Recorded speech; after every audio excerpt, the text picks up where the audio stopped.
तो इस वीडियो में हम बात करेंगे इंडियन मार्केट्स के बारे में। पहले इंडिया विक्स का एनालिसिस करेंगे, फिर देखेंगे इंडियन मार्केट्स को। साथ ही में ग्लोबल मार्केट्स को भी देखेंगे और समझने की कोशिश करेंगे कि कहाँ पर मार्केट्स प्लेस्ड हैं और किस तरीके से हम आने वाले दिनों में और हफ्तों में मार्केट्स को ट्रेड करता हुआ देख सकते हैं।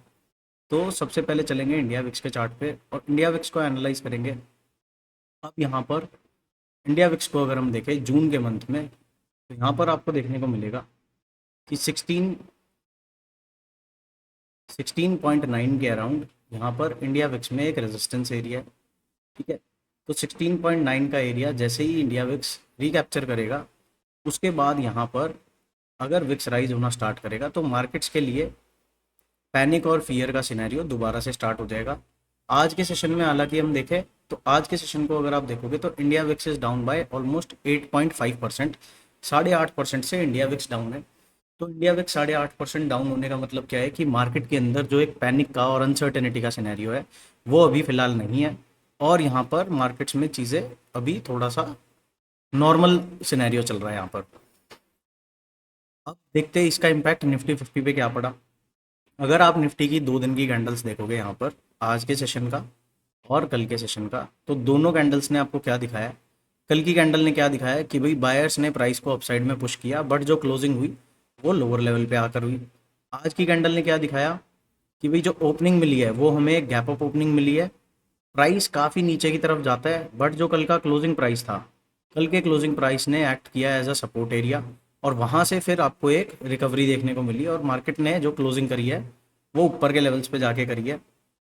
15 मिनट टाइम फ्रेम पे चलेंगे और यहाँ पर समझेंगे। अब 15 मिनट टाइम फ्रेम में देखते हैं, एक निफ्टी ने एक जोन बना के रखा हुआ था जहाँ पर पिछले पूरे वीक जहाँ पर निफ्टी ने ट्रेड किया, ये एक जोन था। ठीक है, मंडे को ओपनिंग कैसी मिलती है, मंडे को गैप डाउन ओपनिंग मिलती है और मार्केट्स शार्प रिकवरी देते हैं। रिकवरी देने के बाद क्या होता है, जिस एरिया को पिछले हफ्ते as a support market respect कर रही थी, इस एरिया के नीचे नहीं निकल पा रही थी, इसी एरिया से कल के सेशन में एक सेलिंग देखने को मिलती है और क्लोजिंग क्या कहाँ मिलती है, 23,100 के राउंड नंबर के आसपास में। आज के सेशन में क्या होता है कि जो कल का क्लोज था वहाँ से काफ़ी बड़ा गैप अप देखने को मिलता है, और कल के सेशन का जो हाईएस्ट पॉइंट था वहाँ से मार्केट्स वन वे डाउनसाइड में आती हैं। ये जो गैप क्रिएट हुआ था मॉर्निंग में, इस गैप को फिल करती है, और कल का सेशन जहाँ क्लोज हुआ था 23,123 पे कल की क्लोजिंग मिली थी निफ्टी के अंदर, और 123 से ही आज मार्केट ने बाउंस लिया है और काफ़ी बड़ा मोमेंटम इसने by the end of the day किया है। आज की जो हमें क्लोजिंग मिली है वो 240 के अराउंड मिली है। तो कल की क्लोजिंग से अगर हम आज की क्लोजिंग को कंपेयर करें तो ऑलमोस्ट 100 पॉइंट्स ऊपर जाके निफ्टी ने क्लोज किया है, 110 पॉइंट्स ऊपर जाके, 110 से 120 पॉइंट्स। तो यहाँ पर हमें क्या देखने को मिला कि भाई निफ्टी के अंदर आज के दिन में एक पॉजिटिव सिनेरियो था। उसका रीज़न क्या था कि भाई विक्स डाउन साइड में है। कल के सेशन में जो विक्स ने एक अप मूव दिखाया था, उस अप मूव को पूरा पूरा नगेट कर दिया। आज के सेशन में 8.5% से डाउन था। सेम तरीके से आप देखोगे सेंसेक्स ने भी बिहेव किया है। सेंसेक्स के अंदर भी हमें एक गैप अप ओपनिंग मिलती है। ठीक है, और जो आज के सेशन का फर्स्ट आवर का जो एक हाई बनता है, उस हाई के ऊपर जाके सेंसेक्स ने आज की क्लोजिंग करी है। आज की क्लोजिंग हमें सेंसेक्स के मिली है अराउंड 73,900। तो 74,000 के राउंड नंबर के अराउंड सेंसेक्स पहुंच चुका है। यहाँ पर अपसाइड में रेजिस्टेंस की बात करें तो 74,200 पे एक अच्छा रेजिस्टेंस जोन है। जैसे ही सेंसेक्स इस एरिया को निकालेगा, इसके बाद एक रैली दे सकता है up to the areas of 75,000। Nifty की अगर हम बात करें, अब निफ्टी के लिए सपोर्ट भी आइडेंटिफाई कर लेते हैं एक बारी के लिए, और रेजिस्टेंस एरिया भी आइडेंटिफाई कर लेते हैं।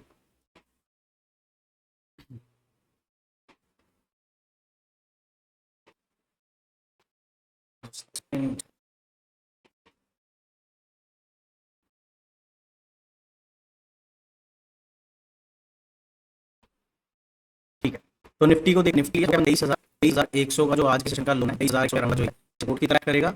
और अप साइड में रेजिस्टेंस की बात करें तो 23,300 का नंबर अभी रेजिस्टेंस की तरह एक्ट करेगा। जैसे ही निफ्टी स्टार्ट करेगा 23,300 के ऊपर, तो यहाँ पर भी आपको दिखेगा कि 23,500 के एरियाज जो हैं, जहाँ से एक वीकनेस देखने को मिली थी, इस एरियाज तक निफ्टी आने वाले दिनों में ट्रेंड देखा होगा जब विक्स थोड़ा अगर विक्स स्ट्राइक कर लेता है तो आपको से अंदर एक बैंक निफ्टी का होगा। बात है बैंक निफ्टी आज सेशन में सबसे अच्छा एक्सपोन है वो निफ्टी है और 2% से बाद बैंक निफ्टी के अंदर का सपोर्ट रेजिस्टेंस। अभी हम सिर्फ रेजिस्टेंस सेक्टर में बात करें सीधे बात होती है बैलेंस करते हो सिर्फ रेजिस्टेंस मिलता है सारे और चीजें हैं जिसको आप यूज करने ट्रेडिंग के अंदर यहाँ पर एनालिसिस इजी आपको समझने में आ जाए इसलिए मैं सिर्फ सपोर्ट से बात कर रहा हूँ।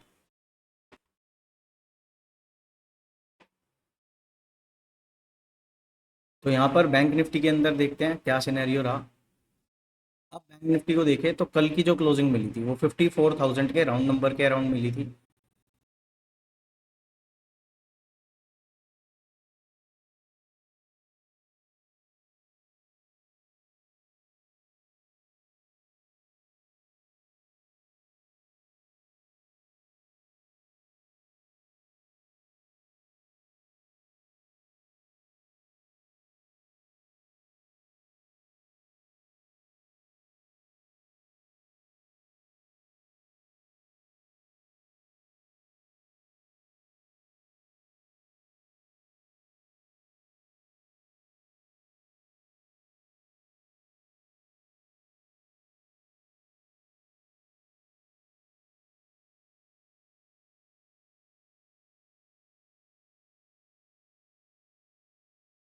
आज के सेशन में गैप अप ओपनिंग होती है और गैप अप के बाद जैसे कि अभी हमने निफ्टी में देखा था और सेंसेक्स में देखा था कि भाई गैप अप ओपनिंग हुई बट उसके बाद प्राइस नीचे की तरफ आया और कल के क्लोजिंग प्राइस पे आने के बाद वहां से फिर मार्केट ने रिकवरी करी और जहां पर फर्स्ट कैंडल का हाई था उसके अराउंड तक जा पाया।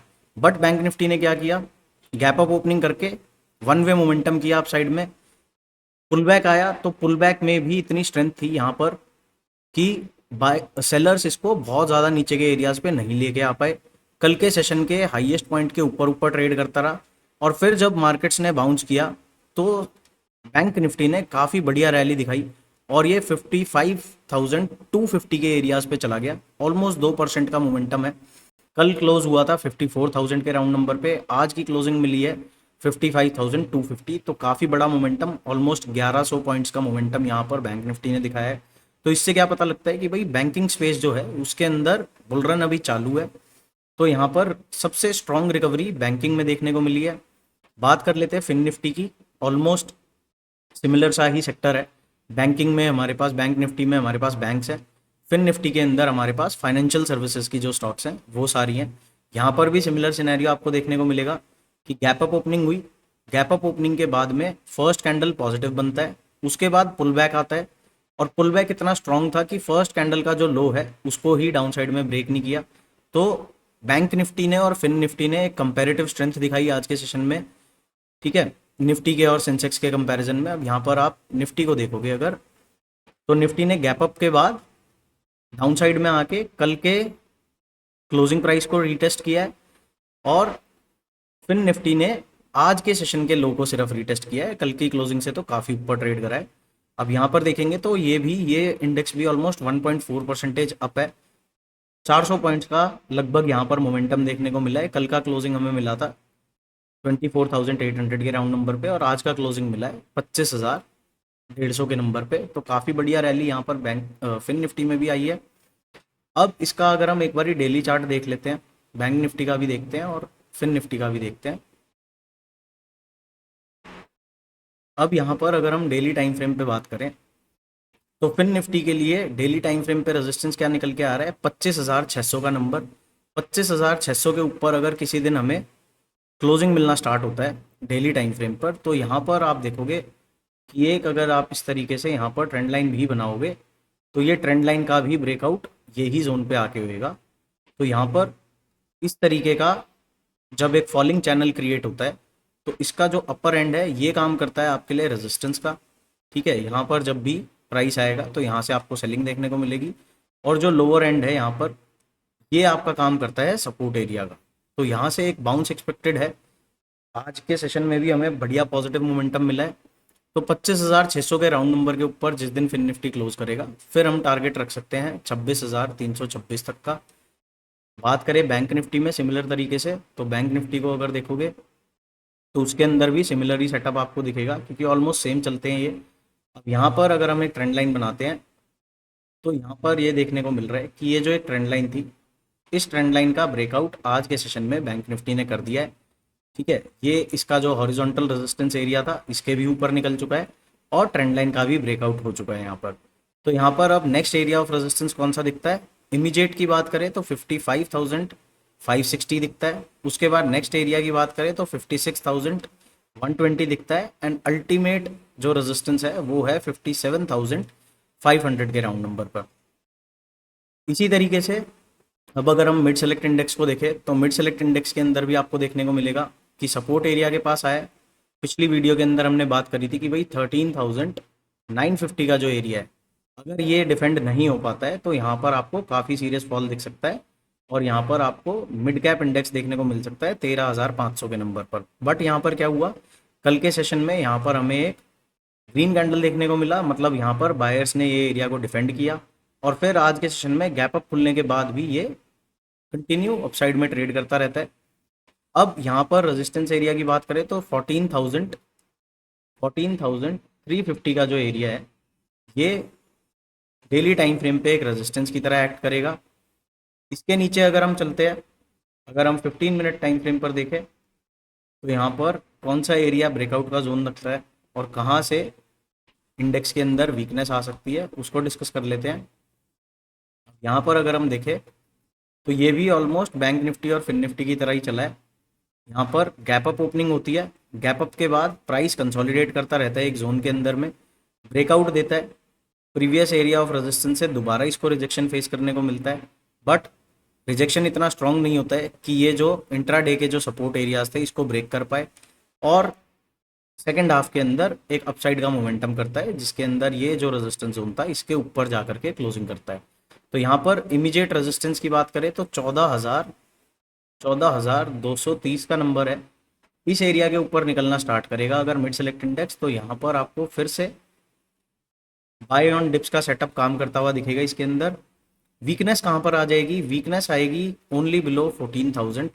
तो 14,000 का जो राउंड नंबर है इसके नीचे अगर मिड सेलेक्ट इंडेक्स जाना स्टार्ट करता है तो यहाँ पर आपको वीकनेस दिखेगी। जब तक 14,000 के ऊपर ये सस्टेन कर रहा है तब तक इसमें वीकनेस जैसी कोई चीज़ नहीं है।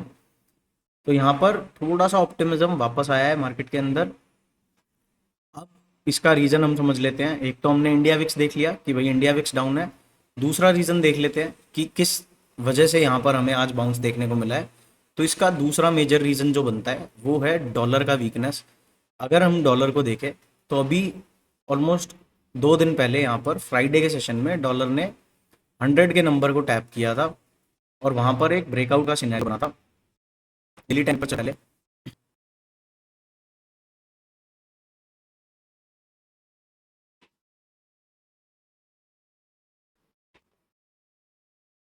ठीक है, यहाँ देखते हैं। बट डॉलर के अंदर 99 के जोन ऑफ रेजिस्टेंस, ये रेजिस्टेंस को देखने काफी अच्छा डॉलर को, और जैसे ही ब्रेक किया वन वे कम की और जो एक सप्लाई जोन था के पास अभी हमें अगले सेशन में फर्स्ट कैंडल था, बाकी सेशन कैंडल में है। तो यहाँ पर अगर ये एरिया 99.782 का एरिया डॉलर इंडेक्स होल्ड कर लेता है तो यहाँ पर आपको दिखेगा डॉलर के अंदर एक राइज, ठीक है, और डॉलर राइज करेगा बट अगर ये डॉलर आता है और यहाँ से डॉलर रिजेक्ट तो यहाँ पर आपने मिलेगा कि भाई डॉलर हो रहा है और यहाँ पे तो इसका इम्पैक्ट रेट करेगा कि इसमें ऊपर की मार्केट ट्रेड करेंगे। तो ये डॉलर के साथ इंडेक्स में फंसना है और हमें जो इंडिकेशन की रखना है कि कौन इंडेक्स अच्छा है। ऐसा हमें नहीं करना कि अगर निफ्टी एक्सपीरियंस बिना समझे निफ्टी ट्रेड करें, जो इंडेक्स में स्ट्रांग दिख रहा है उसका हम कुछ बनाएंगे ताकि इसको हमें फिरे। So this is all this video, next video में बाय बाय।